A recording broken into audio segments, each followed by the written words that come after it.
Mic test, mic test. So, habang umuulan, habang nandito tayo, yun na nga. Umuulan na. So, dito muna tayo. Meron akong update. Hindi dito sa motorcycle na to, not sa likod ko, no? So, meron tayong bagong motorcycle. Ito, ano lang naman to, iMark Moto News. Oo, iMark Moto, no? I'm News. IMM News. IMM News. Ayan, iMark Moto News. So, update. Okay. Pero tayo nakita sa may Rusi motorcycle, may nakita tayong motor. Okay. Ito yung Rusi Ultra 125. At alam nyo ba? Di ko alam. Alam nyo ba? Di ko alam. Hindi ko alam kung nasabi na sa inyo ng iba na etong motorcycle na to, ayan, kung nasaan man siyang park. Etong motorcycle na to ay pantapat sa XRM na 125 din na FI. So, itong si Rusi ay FI na rin po ang nilabas nila itong motorcycle na to. Napakaganda naman na ito. Kulay green. Di ko alam kung meron pa silang nilabas na iba pang kulay, pero itong kulay green, neon color, na meron siyang combination na black. Ayan, di ba? Siya po ay FI na. So, sinabi sa atin nila boss dito, or OIC nila rito na FI na nga po itong Ultra 125 ng Rusi. Napakagaling naman, di ba? Ano? So, sa headlight, ang laki ng improvement, maganda yung itsura niya. Para siyang CRF ng Honda. Ganun yung datingan niya. Parang CRF yung itsura. Di ba? Tapos syempre, yung fender niya is mahaba pa rin yan. Mas maganda sana talaga kung meron tayong available na unit. Naka-telescopic fork, meron tayong rubber boots, and then naka-mugs. Tapos, maganda yung kanyang mugs. Ayan. Kakaiba yung ano, no? Yung kulay niya, no? Kulay, yung pagka-green niya, masyadong light. Di ba? Pero, ayan, makita natin dito, maganda yung body. Halos parang wala silang pinagkaiba ni Bolt 125. No? Ang iniba lang dito, itong ano lang, yung front lang niya or yung headlight niya, in-improve, tapos ginawang FI. So, ano kayang FI to? Saan kayang makina to? No? Doon ako curious eh. So, ayan. Naka-single disc brake tayo rito. Maganda yung mugs. Maganda rin yung telescopic fork. May Rusi. Ayan. May kickstart pa rin naman to. Pero wala silang sinabi dito kung FI, no? Or Ultra FI, diba? Nakalagay kasi dito, Ultra Sports. Ayan. So, sa kanyang rear brake pedal, okay, parang sa mga, sa katulad din, sa sa Bolt 125, same din. Kickstart, ayan. Wala siya masyadong decals. Meron lang ako nakikita dito na white, may 125, may Rusi, may Ultra, may Sports,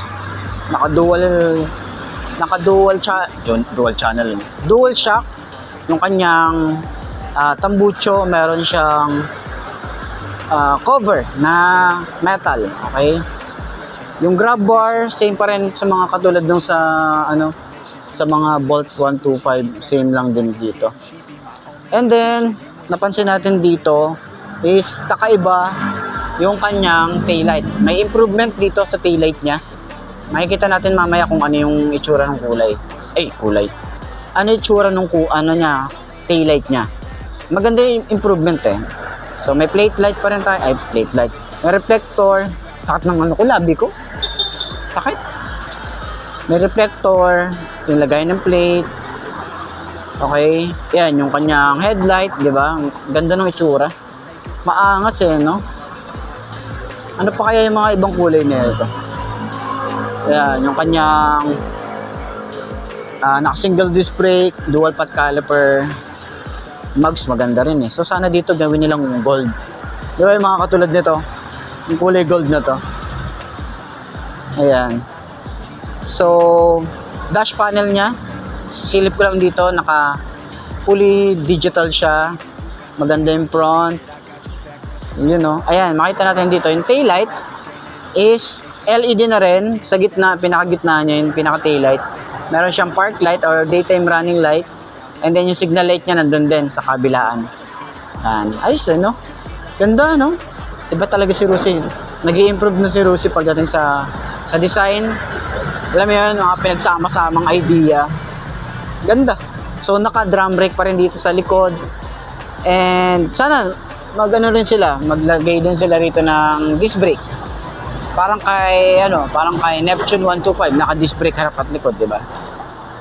Malay naman natin. Kagandahan, meron siyang skid plate sa ilalim ng makina para suporta. Malamang ano to? Plastic lang naman to. Skid plate tawag ko dito eh.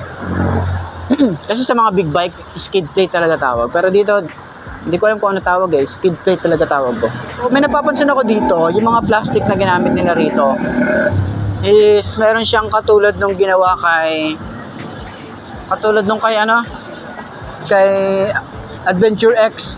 Para siyang carbon fiber yung itsura. Ganun yung mga plastic na ginagawa nila.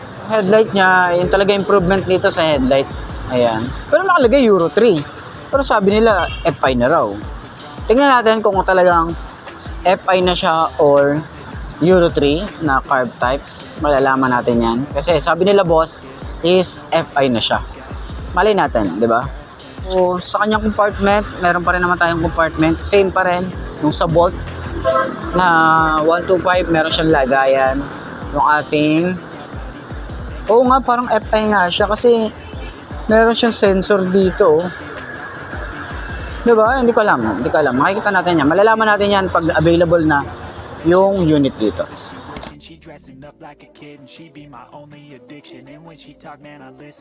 So, yun lang. Yan lang naman. Yun lang naman yung ating mga update para dito sa Rusi Ultra 125 na sabi nila FI pero mukhang carb. Pero tingnan natin kapag available na. And para naman dun sa nagtatanong kung available na rin ba yung flash na digital panel na, magkakaroon na po yan, available na po yan, pero dito sa lugar namin wala pa. Update ko kayo. Okay? So yun lang naman para sa IMM News or iMark Moto News sa mga motorcycle na i-release ngayon. Ayan lang naman. So siguro gawin natin to segment na to, sit down vlog news, di ba? Para at least sa mga bagong motorcycle na ilalabas, ma-update ko kayo agad. So, yun lang naman. Siguro, time to time na may update, magaganito tayo. Sit down vlog. Ayos! It ain't no fiction, cause every day, man, I live it. Patience and work the beginning. Set myself up for this living. She did the same, now we in it. Knew what we wanted to get, and when we found it, we committed. I flip her over, hit it from the back, cause she likes that. I'm writing lyrics like a poetry, she writes back the things she's never done before. Medyo napapaus ako. Natalala muna ako, kanina pa ako nagsasalita kasi. Tapos, masakit yung labi ko eh. Tapos yung dila ko.